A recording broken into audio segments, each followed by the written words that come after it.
Have you ever just, you know, have you ever just tired and like after this, like you just want to, you know, like cut this out,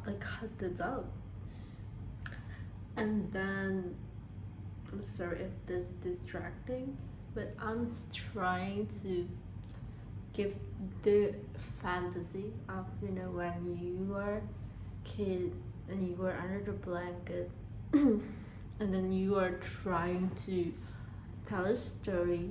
You will go like this, but I think it's not that dark yet, but whatever, we will figure this out. And I want to tell you that, have you ever read, not that song, but have you ever like got so mad to the point that if you are suppressing it, if you are holding that anger by yourself, inside yourself, it will drive you crazy. Like, and then especially for women, that's why some people nowadays say, if you are women, girl, I mean it's for all people, okay, men, women, nobody is good when you are holding that anger and then not just holding. Just remember, like, imagine if you have this giant lava inside of you, like the lava, it's like a clocking eruption, they need to erupt, like the lava need to come out at any point, at any time. But you need to find out how you get that lava out, like how how you just burst out, and how you do that. And if you keep bubbling up, that's the worst thing. Like, you are going to burst it on other people, you are going to project into your friends, to your family, to your spouse, like everyone. And you know what, it's not going to be great, it's not going to be pretty, and it is what it is. It is what it is.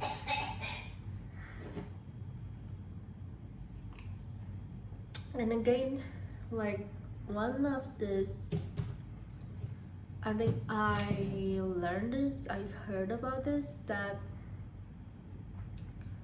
when, especially women, you hold that anger, you hold that rage inside of you, and it gets to a point that it start making you sick.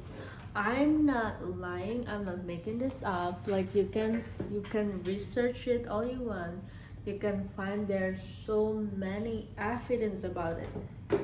Like, people are talking that they get autoimmune disease. That's the reason why you get autoimmune disease. One of it is, the main reason is stress. It's stress that stored in your body. It's really stored inside your body. And then why? Maybe because you didn't slap that person. You didn't slap that person when they are disrespecting you, and then that anger become bigger and bigger. And it's not one time, right? Like, when you let other people step over you, when you let other people step out your boundary, when you let other people disrespect you, and when you being okay, when you accept it and being okay. Here, I'm not talking about abuse or like things that is not okay, it's a crime, I'm talking about things like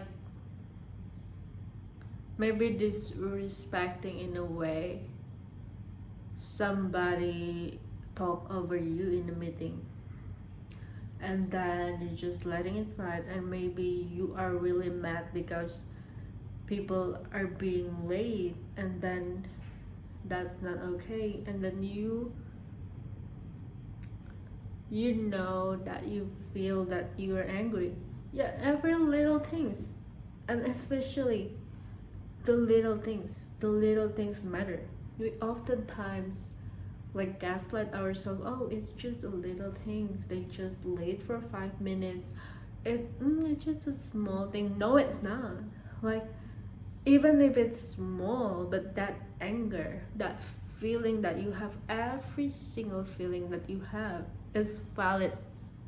And when we are trained, we are brainwashed, and we are already practicing it over and over again to, like, dismissing our feeling, like, especially those little thoughts in our head, like, oh, it's just a little, doesn't mean, because what other people teach us to do. Every single time we cry, it means that we are weak.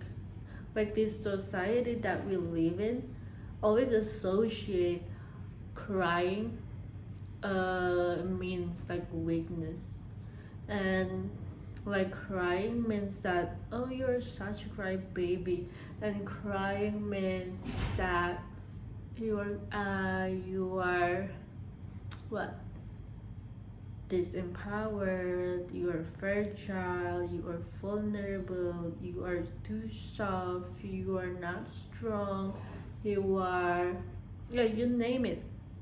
Another emotion, maybe if you are angry, then it means that you are an angry person. No, you're not. Like, it's just an emotion, and that's need to come out. And the thing that we need to think about is not the emotion. That the thing that we need to focus on is actually not the emotion.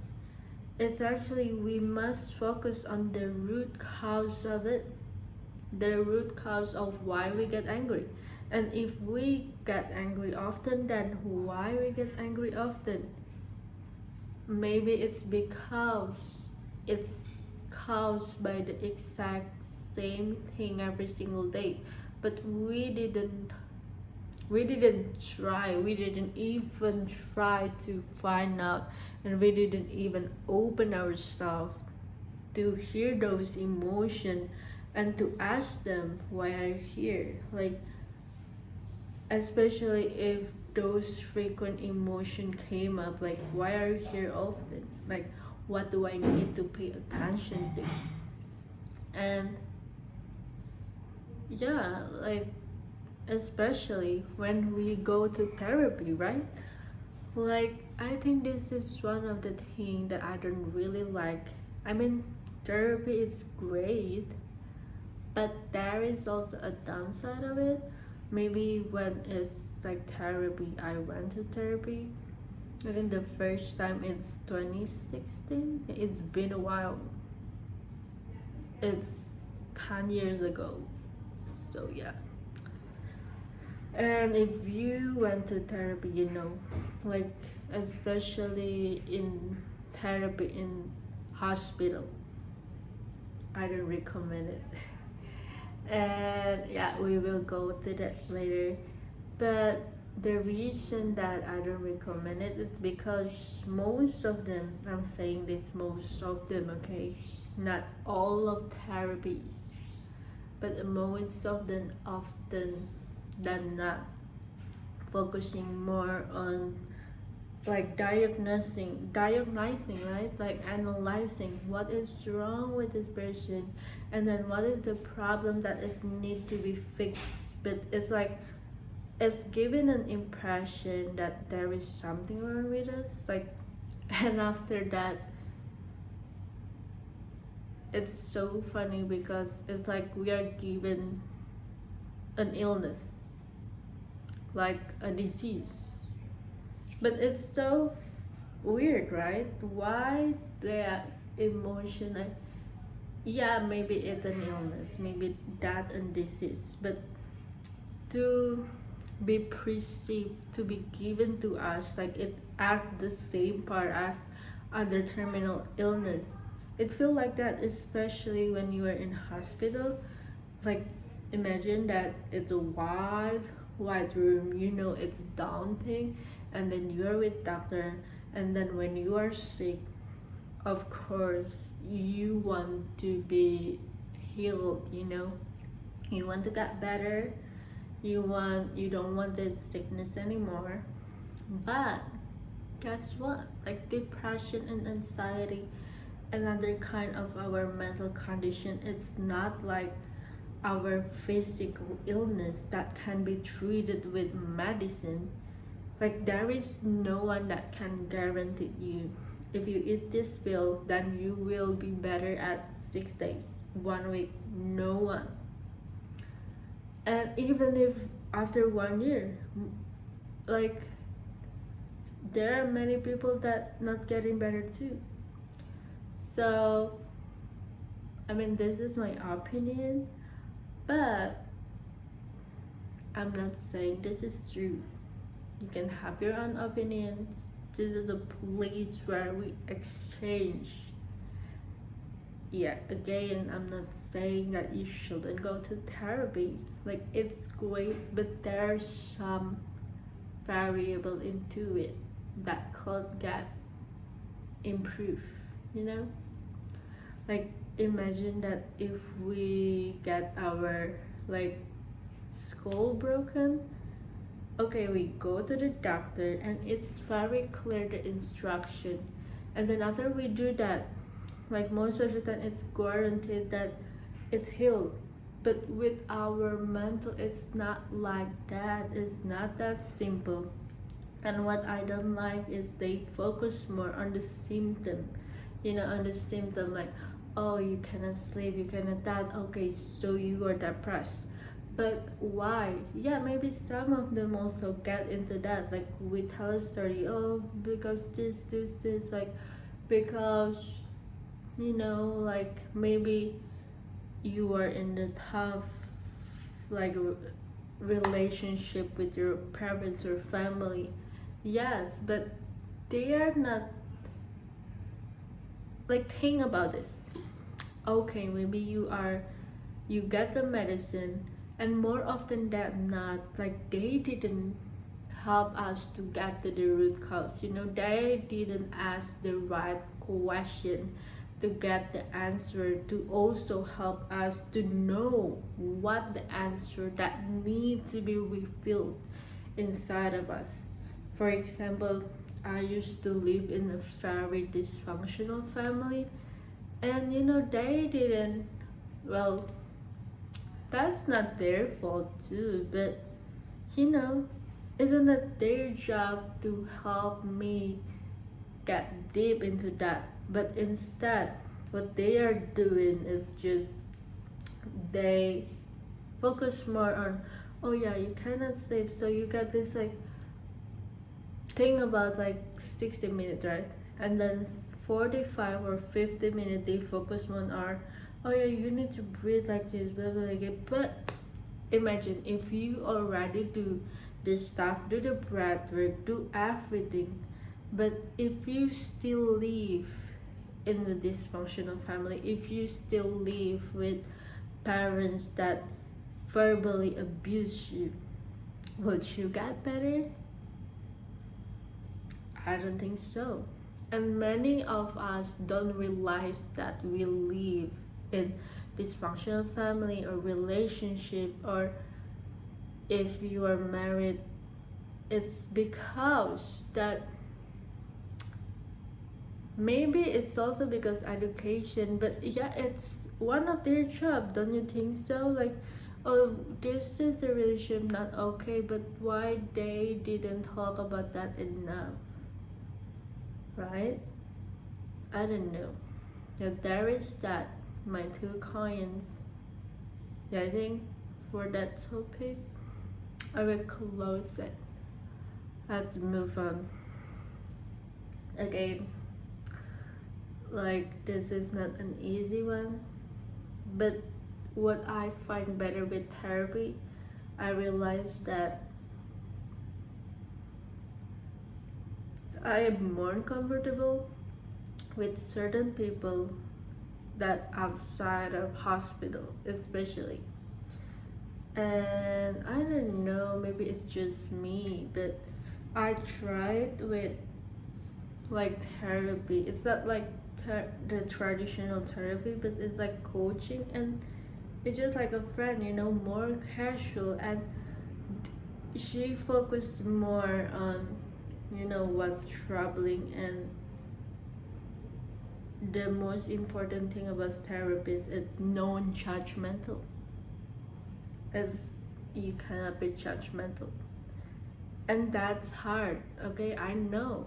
Like, I put it on the show in therapies, like some sometimes, most of the times, that people, like, people behavior are questionable. But you know what I find out better is when I start to talk to myself, and then start to talk to my friends, with my friends, that I think it's better for you to talk to person that are not involved in your problem and are not your authority figure. That if you tell this, like, there is absolutely nothing that they could get out of this, so they are not biased to a certain outcome, because they will not get anything out of this anyway. Yeah, what I mean.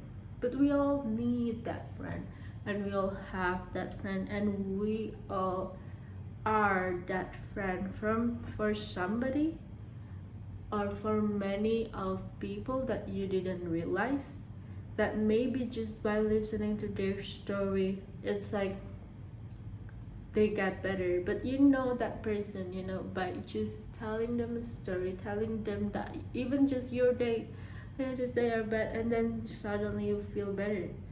So the very foundation is just, we just want to be listened. We don't want to be, again, given solution or what, but we just want to be listened.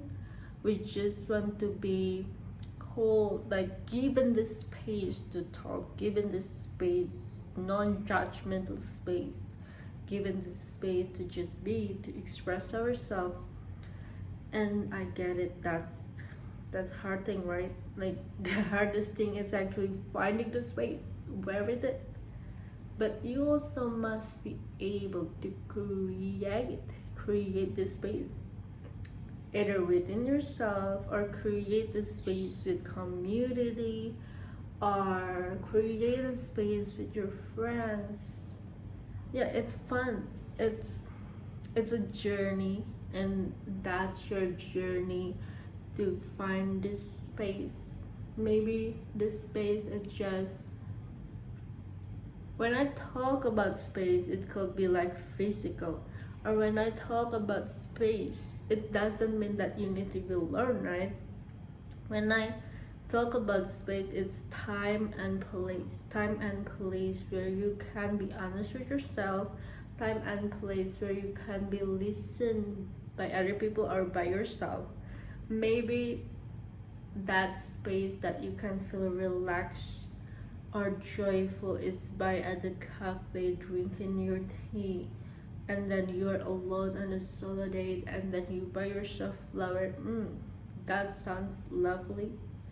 And maybe for some other people, this space where you feel held is just by,